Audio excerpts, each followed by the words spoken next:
Hi and welcome to Lambing Racing's newsletter for September and October. We're a little bit quiet with runners over that period of time, so we don't have a lot to talk about.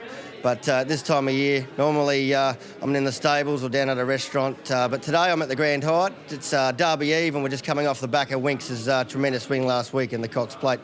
So we'll just briefly go through the runners. I do have a couple of special guests that I'll have a chat to shortly. We started off with Refectory on the 3rd of September. He ran great. It was a fair run, I thought, but I've turned him out on a good note and we're going to get him ready for the Hobart Cup. He done a great job last preparation, winning two and running a third as well. So very happy with him. Then we had Rope-a-Dope go down to Sale. Riding instructions were pretty fierce and I told him to ride him how he did and he ended up winning by a big margin. It was great to get him over the line and win like he did. So also tremendous to get Jason Lyons' first win for us down here. Then we had Sly Romance second up at Moonee Valley. What can I say? It was a tremendous win. He caught me by surprise over the mile, but look, he's a nice horse. He's improved from last preparation and we'll chat about him later on. We also had So Poised first up from a spell, ran a nice third, flew home, drew a wide barrier, so he also went on to win his next start, which we'll chat about later on.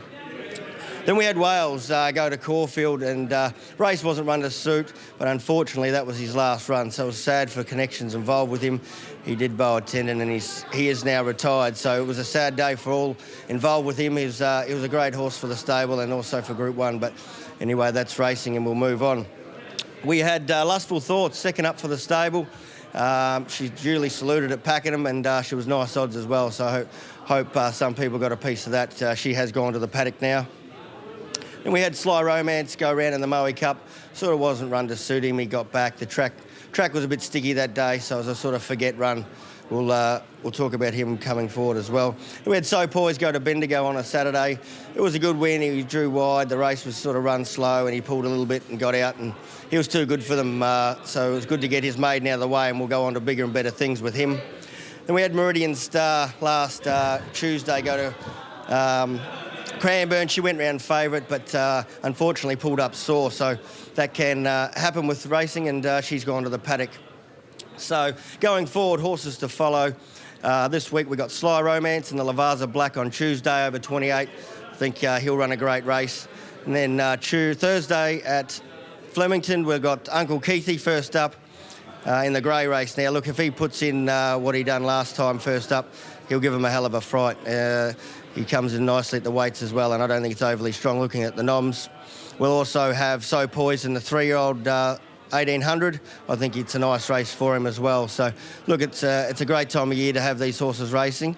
Also keep your eye out for Payroll and Ashley Marie. They're not far away from resuming. So anyway, that's enough about the horses and hopefully we can have a bit of luck. I'll just invite my first guest in. Shane Joffa Cunningham from Blue Moon. How you going, mate? How are you, mate? All right? All going well. It's good, mate. So just give everyone a bit of a rundown on Blue Moon and what you do and also a couple of the key horses you've got. Yeah, well, the Blue Moon operation we started about 5 years ago.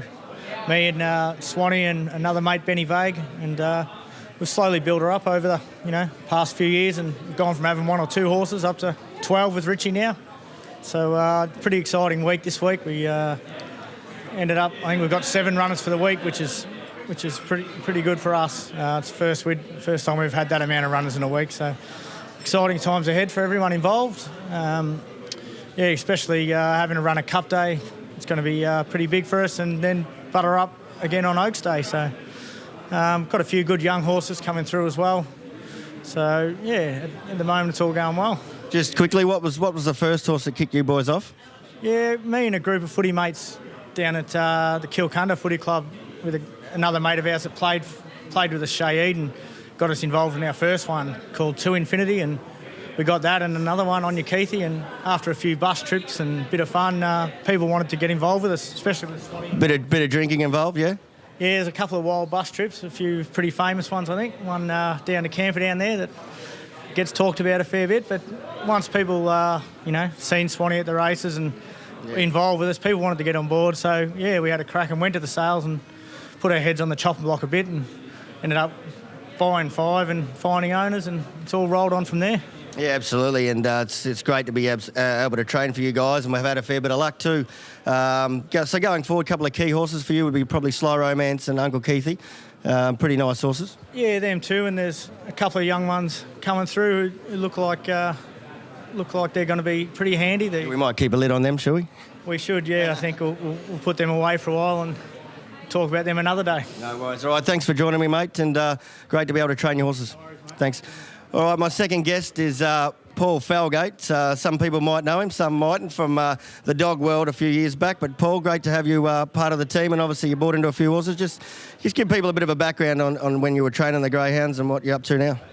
Oh, I had the greyhounds for about 10 years and probably had two of Australia's best, Miss Brooke and Just the Best, stud dog.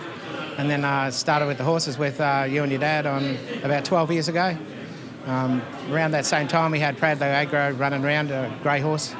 He won the eyeliner for Zach Purden, with Zach Purden on, and then Just the Star, and then lately we've had Payroll with you, Refractory, Naji, Yeah, well, you've got a few nice ones there. I do remember the day you drew Just the Sky's barrier at Magic Millions. I don't think we've sent you back again. She come back with barrier 18. Don't worry, I'm never going back. Anyway, also just quickly, what was it like to have those two dogs? It must have been a huge thrill.